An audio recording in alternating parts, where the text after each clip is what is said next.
প্রিয় শিক্ষার্থী বন্ধুরা, আসসালামু আলাইকুম। আশা করি সবাই ভালো আছেন। আজকে আপনাদের সামনে একটি খুবই গুরুত্বপূর্ণ টপিকস নিয়ে আলোচনা করব। আজকের আলোচ্য বিষয় হচ্ছে অ্যাডভান্স অ্যাকাউন্টিং 2 হতে দ্বাদশ অধ্যায় এর নগদান বই নিয়ে আলোচনা করব। আমার অনলাইন ক্লাসগুলো সবার আগে পাওয়ার জন্য আমার চ্যানেলকে সাবস্ক্রাইব করুন, লাইক করুন, বেশি বেশি শেয়ার করুন। Let's go. The following transactions related to NGO Mukti Foundation of Cox's Bazar 2021 January 1 opening cash balance Taka 30,000 and bank balance Taka 2,80,000. January 4 donation received Taka 70,000 in cash. January 8 purchase furniture Taka 65,000. January 10 cash withdrawn from bank Taka 40,000. January 25 cash deposited into bank Taka 10,000. Prepare a double column cash book. অর্থাৎ জানুয়ারি 2021 সালে মুক্তি foundation Cox's Bazar এর কিছু তথ্যাবলী নিচে প্রদান করা হয়েছে।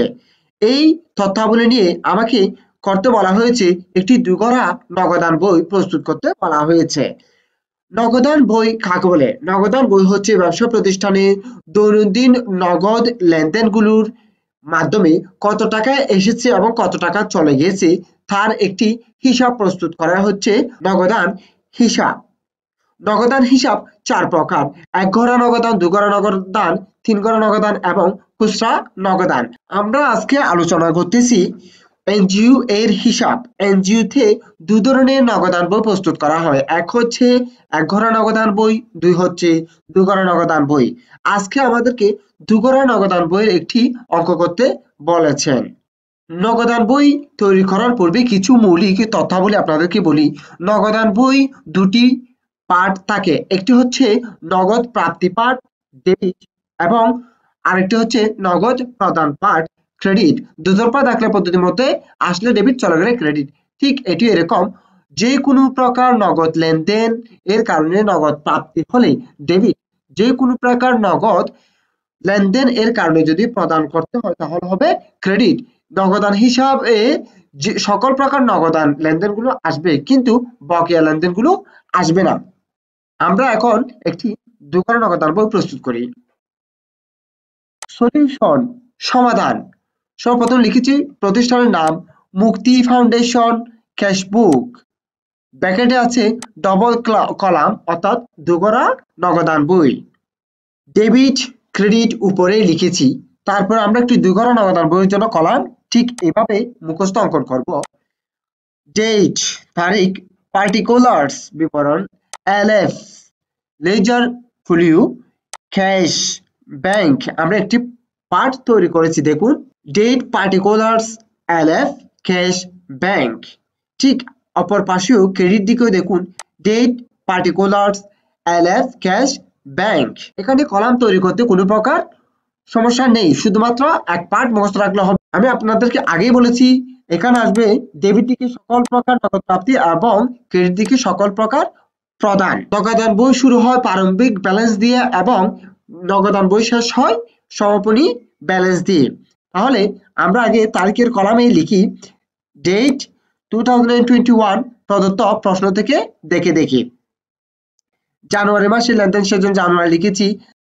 প্রথমেই লিখেছি কি জানুয়ারি 1। জানুয়ারি 1 বলা হয়েছে ওপেনিং ক্যাশ ব্যালেন্স টাকা 30,000 এন্ড ব্যাংক ব্যালেন্স টাকা 2,80,000। অর্থাৎ জানুয়ারি 1 তারিখে 30,000 টাকার হাতে নগদ এবং 2,80,000 টাকার প্রারম্ভিক ব্যাংক উদ্ধৃত নিয়ে জানুয়ারি মাস গঠিত হয়। তাই একে লিখতে হবে ব্যালেন্স বিডি। জানুয়ারি 1 তারিখে ব্যালেন্স বিডি লিখেছি। নগদের কলামে নগদের প্রারম্ভিকটা লিখেছি 30,000 টাকা, ব্যাংকের কলামে ব্যাংকের প্রারম্ভিকটা লিখেছি 2,80,000 টাকা। জানুয়ারি 1 তারিখ শেষ। এবার হচ্ছে জানুয়ারি 4 ডোনেশন রিসিভ টাকা 70,000 ইন ক্যাশ, 70,000 টাকা সাদা নগদে গ্রহণ করেছি। নগদে গ্রহণ করার কারণে নগদ টাকা এসেছে, প্রাপ্তি পেলে ডেবিট, সেজন্য এখানে লিখতে হবে ডেবিটের দিকে।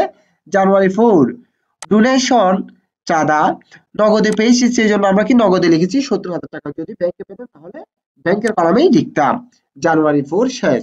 জানুয়ারি 8 পারচেজ ফার্নিচার টাকা 65,000, আসবাবপত্র ক্রয় করা হয় 65,000 টাকা। এটা কি নগদে নাকি বাকিতে বলা নেই, সেজন্য এটাকে আমরা কি নগদে ধরবো। যদি বাকিতে হয় তাহলে এটা এখানে লিখতাম না। যেহেতু ফার্নিচার ক্রয় করা হয়েছে সেহেতু আমার থেকে নগদ টাকা চলে গেছে। আসবাবপত্র হিসাব ডেবিট, নগদান হিসাব ক্রেডিট, নগদ টাকা চলে যাচ্ছে সেজন্য কি হবে, ক্রেডিট দিকে হবে। যার নাম হবে ডেবিট, নামটা হবে বিপরীত, টাকাটা হবে সঠিক। যেমন দেখুন 2020 জানুয়ারি 8 ফার্নিচার এসেছে সেজন্য ফার্নিচার অ্যাকাউন্টকে ডেবিট করেছি। নগদ টাকা চলে যাচ্ছে সেজন্য ক্যাশের কলামে আমি 65,000টা লিখেছি। অর্থাৎ প্রদান করেছি সেজন্য আমি এখানে প্রদানের কলামে লিখেছি, নগদ থেকে চলে যাচ্ছে সেজন্য নগদের কলামে লিখেছি। যদি চেকের মাধ্যমে দিতাম তাহলে ব্যাংক থেকে দিতাম, ব্যাংকের কলামে লিখতাম। জানুয়ারি 8 তারিখ শেষ, আবার হচ্ছে জানুয়ারি 10 ক্যাশ উইথড্রন ফ্রম ব্যাংক টাকা 40,000। অর্থাৎ জানুয়ারি 10 তারিখে বলা হয়েছে 10,000 টাকা ব্যাংক থেকে নগদে উত্তোলন করা হয়েছে। যার জাবেদা হবে নগদান হিসাব ডেবিট 40,000 টাকা, ব্যাংক হিসাব ক্রেডিট 40,000 টাকা। নগদান বই তৈরি করার সময় একটি কথা মনে রাখতে হবে, নগদ এবং ব্যাংক দুটি নাম যদি একটি লেনদেনে প্রভাবিত হয় তাহলে তাকে বিপরীত কন্ট্রা লেনদেন বলা হয়। তাই আজকে এটি হচ্ছে কি বিপরীত কন্ট্রা। যেমন ক্যাশে টাকা আসার কারণে ক্যাশ ডেবিট, ব্যাংক থেকে চলে যাচ্ছে সেজন্য ব্যাংক হিসাব ক্রেডিট। ক্যাশ এবং ব্যাংক দুটিকে একসাথে প্রভাবিত করেছে জানুয়ারি 10 তারিখ লেনদেন দিয়ে। তাই এটি আমরা কি জানুয়ারি 10 তারিখ লিখেছি ক্রেডিট দিকে।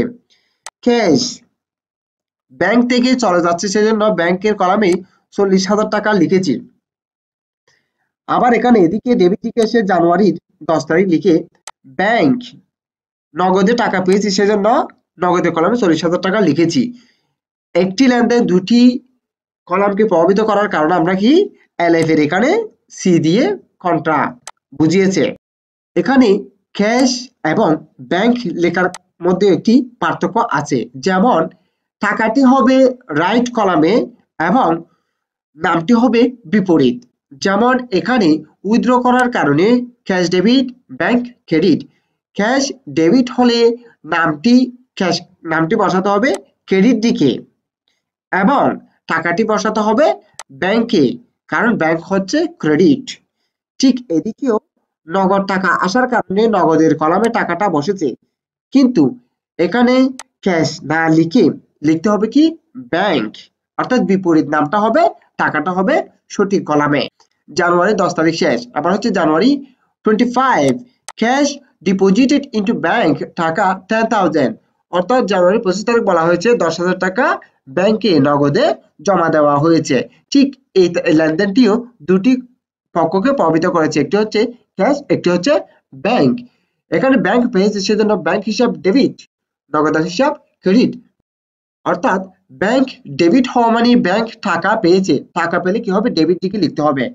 ব্যাংক আমি কি করব জানুয়ারি 25 ব্যাংকের কলামে 25,000 টাকা লিখেছি এবং টাকা চলে গিয়েছে কি ক্যাশকে ক্রেডিট করেছি সেজন্য এখানে ক্যাশকে ক্রেডিট করতে হবে। জানুয়ারি 25 ক্যাশ থেকে টাকা চলে যাচ্ছে সেজন্য ক্যাশের এখানে 10,000 টাকা লিখেছি ক্রেডিট দিকে।